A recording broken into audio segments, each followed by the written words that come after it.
botar aqui só um pouquinho de matemática, tá? Para a gente entender um pouquinho também matematicamente, desenvolver também a nossa intuição de um ponto de vista matemático e não só conceitual.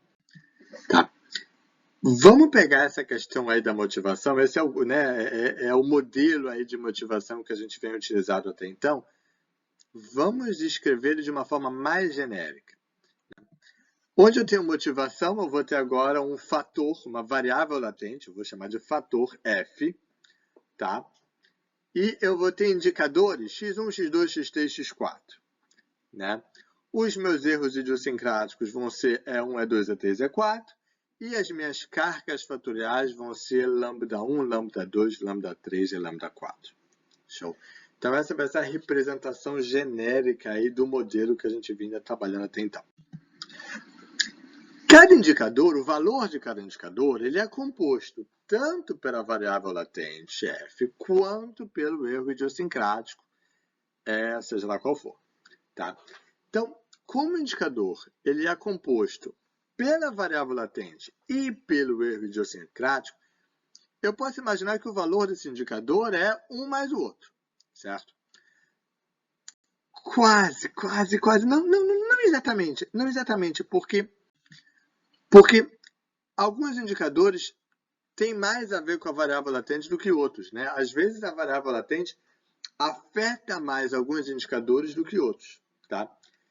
E a medida disso, né, vai ser dado pela carga fatorial, pelo lambda. Então, eu vou dizer o seguinte, que o valor de um indicador é o valor da variável latente e o valor do erro idiosincrático, mas com pesos diferentes, tá? Com pesos diferentes. A variável latente, ela vai ter um peso lambda, tá? Então, x vai ser lambda, x o meu indicador, né? O valor do meu indicador vai ser lambda vezes o valor da variável latente mais o erro idiosincrático, tá? Então, no caso, se a pessoa, por exemplo, o quanto que a pessoa toma iniciativa, certo? Vai ser lambda vezes quão motivada ela está, mais todas as outras coisas que também afetam se ela toma iniciativa ou não e que não tem a ver com motivação, tá? Se ela é tímida, a relação dela com o chefe, enfim, tá? Excelente. Então, com isso em mente, vamos seguir. Vamos fazer aqui uma escolha, tá? Eu vou, antes de fazer qualquer análise, eu vou padronizar os meus indicadores, tá? Ou seja, eu vou pegar minha base de dados, onde estão todos os indicadores, tá?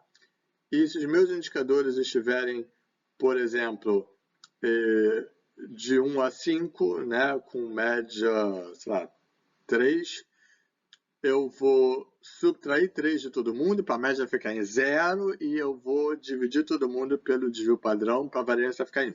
Tá? Ou seja, em suma, eu vou padronizar todas as colunas da minha base de dados. Eu vou padronizar todos os meus indicadores, de tal forma que todos os x's fiquem com média 0 e com variância 1. Tá? Essa hipótese vai simplificar muito as nossas contas, então vamos fazer ela. Show? Então, todos os indicadores têm média 0 e variância 1. Tá? Se não tiver, eu vou transformá-los para que estejam nessa escala. Tá? E eu vou medir a variável latente de tal forma que ela também esteja padronizada. Tá? Repare o seguinte, não existe uma escala natural para medir motivação. Tá? Não tem nenhum motivo pelo qual a motivação deveria ser medida numa escala que vai de 0 a 10, ou de 0 a 100, ou de 10 a 20, certo? Tipo, eu estou criando a medida, eu meço ela como eu quiser, beleza? Então, já que eu meço ela como eu quiser, eu vou escolher medir ela em uma escala tal que ela tenha média 0 e variância 1. Por que eu vou escolher essa escala? Porque simplifica a minha vida, beleza? Porque simplifica a minha vida, certo? E se eu tenho ela medida nesta escala e depois eu quero converter ela para uma escala de 0 a 100, beleza, eu consigo fazer isso. Transformar de uma escala em outra é fácil. Transformar de Celsius para Fahrenheit é fácil. Difícil é você conseguir medir temperatura em alguma escala. Difícil é você conseguir medir motivação em alguma escala. Uma vez você conseguiu medir ela em alguma escala, você transforma ela para outra escala se você quiser. Então, eu vou escolher medi-la numa escala que me seja a mais simples matematicamente. Que escala é essa? É uma escala em que ela tem média 0 e variância 1. Beleza? Resumindo, eu estou medindo, eu meço como eu quiser, e eu estou então fazendo de tal forma que todos os meus indicadores e a minha variável latente tem média 0 e variância 1. Tá? Beleza. Então, isso daí vai simplificar a nossa matemática mais à frente. Vamos usar esse arcabouço matemático para calcular qual é a correlação entre o indicador e a minha variável latente. Tá? Repare o seguinte, a correlação entre o indicador x e a minha variável latente f, certo? É a covariância dos dois dividido pela raiz quadrada da variância de um vezes a variância do outro. Ora, eu supus que a variância é 1. Eu forcei a variância a ser 1. Portanto, a raiz quadrada de 1 vezes 1 é 1. Esse denominador some, beleza? E a correlação é simplesmente igual à covariância. Tá? Ora, a covariância entre x e y, entre x e f, como x é lambda f mais e, certo? Isso virá covariância de lambda f mais e e f, que é simplesmente lambda vezes a covariância de f com si próprio, mais a covariância de e com a variável latente. Tá? Ora, covariância de f com si próprio é simplesmente a variância de f, certo? E a variância de f, pela minha decisão de medir ele numa escala em que a variância é 1, a variância dele é 1, tá? Então, lambda vezes a variância de f é lambda vezes 1, isso é lambda, tá? E a covariância de e com f, ora, a gente está supondo, né, que esses erros idiosincráticos, essas coisas que afetam, certo? Não tem a ver com a variável latente. Elas são outras coisas, tá? Logo, a covariância dela com a variável latente é 0, beleza? São outras coisas, não tem a ver, beleza? Então, as coisas que fazem uma pessoa chegar atrasada no trabalho, sei lá, morar longe, ter dificuldade para dormir, sei lá, não tem nada a ver com ela estar motivada ou não, beleza? Tá? Tem pessoa que vai estar motivada e vai morar perto, tem pessoa que vai estar motivada e vai morar longe, assim como tem pessoas que não vai estar motivada e vai morar perto, tem pessoas que não vai estar motivada e vai morar longe. Tem pessoas que vão estar motivadas e vão pegar trânsito, tem pessoas que vão estar motivadas e não vão pegar trânsito. Tem pessoas que não vão estar motivadas e vão pegar trânsito, tem pessoas que não vão estar motivadas e não vão pegar trânsito. Entendeu o negócio? É meio confuso, mas é isso. Ou seja, meio que não tem nada a ver com o outro. Logo, a covariância é 0. Então, a covariância de x e f, né, se resume a lambda. Portanto, a correlação do indicador x com a variável latente f se reduz a lambda. Ou seja, lambda é a correlação entre o indicador e a variável latente. É exatamente isso que a gente falou no último vídeo e que agora a gente está demonstrando matematicamente. Show? Vamos ver mais. Tá, olha agora a correlação entre dois indicadores, tá? Entre dois indicadores, olha que maneiro, tá? De novo, como, né, a correlação nesse caso vai ser igual a covariância, tá? Porque na hora que eu for dividir pela raiz quadrada do produto das variâncias, as variâncias são um mesmo, então tanto faz, tá? Então, na hora que eu for botar aí a covariância de x1 e x2, isso dá a covariância de lambda 1f mais A1 com lambda 2f mais A2, certo? Bota aí as propriedades de covariância nessa conta e você vai ter lambda 1 vezes lambda 2 vezes a covariância do f com f, mais a covariância do E1 com E2.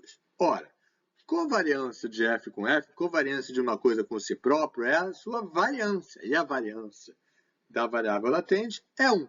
Portanto, eu vou ter lambda 1 vezes lambda 2 vezes 1, que dá lambda 1 vezes lambda 2. A outra parte, que é a covariância de E1 com E2, ora, esses erros são erros idiosincráticos. Eles têm a ver com a individualidade do indicador, com ele e com nenhum outro. Tá? Eles são totalmente independentes uns dos outros. Certo? As coisas que afetam um indicador não afetam o outro. Tá?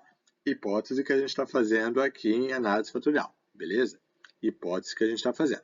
Então, nessa hipótese de que os erros são idiosincráticos e um não afeta o outro, a covariância entre eles é zero. Portanto, a covariância de dois indicadores vai virar lambda1 vezes lambda2 vezes 1 mais 0, que é lambda1 vezes lambda2. Ou seja, a correlação entre dois indicadores é o produto de suas cargas fatoriais. É a correlação de um indicador com a variável latente vezes a correlação do outro indicador com a variável latente também. Beleza? Vamos ver isso numa figura que fica mais fácil de entender. Repare o seguinte, eu tenho aqui motivação, tá? E eu tenho aqui dois indicadores, participe em reuniões e tome iniciativa. Participe em reuniões, a correlação dele com motivação é de 0,8. Tome iniciativa, a correlação dele com motivação é de 0,6. Portanto, qual que é a correlação de participar em reuniões direto com tomar iniciativa? O que a gente viu no último slide é que vai ser 0,8 vezes 0,6. Isso daí dá 0,48. Show? Então, você pode imaginar como se eu estivesse caminhando pelo desenho. Eu quero a correlação de participe em reuniões com toma iniciativa, eu vou andando de um pelo outro, multiplicando o que eu encontro pelo caminho. Tá? Então, estou participando em reuniões, aí eu andei até motivação, encontrei aí um 0,8. Depois, para andar até tomar iniciativa, eu ando até ele também, eu encontro um 0,6, multiplico pelo 0,8 que eu já tinha encontrado, eu vou ter 0,48. Essa é a minha correlação entre esses dois indicadores. Beleza? Reforçando o que a gente viu no último vídeo, o insumo para análise fatorial são as correlações entre indicadores. Beleza? O que eu dou para análise fatorial, o que eu entrego de material, o que eu entrego de insumo, certo? São os dois indicadores e eu consigo calcular a correlação entre eles. Eu consigo calcular o 0,48. Mas eu não estou interessado no 0,48. Eu estou interessado no 0,8 e no 0,6. Tá? A partir do 0,48, eu vou descobrir o 0,8 e o 0,6. Beleza? Tá? Então, as cargas fatoriais, o 0,8 e o 0,6, são alguns dos resultados que a análise fatorial vai me dar. Tá? Então, a gente está estudando a análise fatorial para ter, entre outras coisas, né, o conhecimento dessas cargas fatoriais. Para descobrir, entre outras coisas, a partir do 0,48, descobrir que participe em reuniões tem muito a ver com motivação, a correlação é 0,8, e tomar iniciativa tem a ver, mas não tanto, a correlação é 0,6, beleza?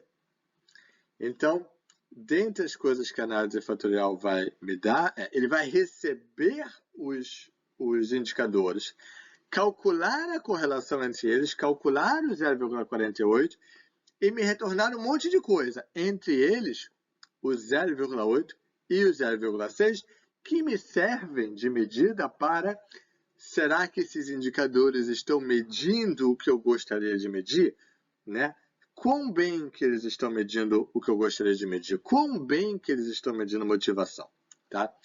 Essa é uma das perguntas que a análise fatorial vai nos ajudar a responder, e essa elaboração matemática nos deixa um pouco claro exatamente qual que é o caminho que está sendo feito. Beleza? É só uma intuição, a matemática mesmo é mais pesada do que isso, mas eu acho que isso já serve para dar uma ilustração do que está acontecendo. Show! A gente vai ver um pouquinho mais fundo a matemática, tá? Quando a gente falar de análise de componentes principais, tá? E aí a gente vai entender melhor quais são as outras coisas que a análise fatorial faz e que a gente ainda não falou, tá? Isso daí mais à frente.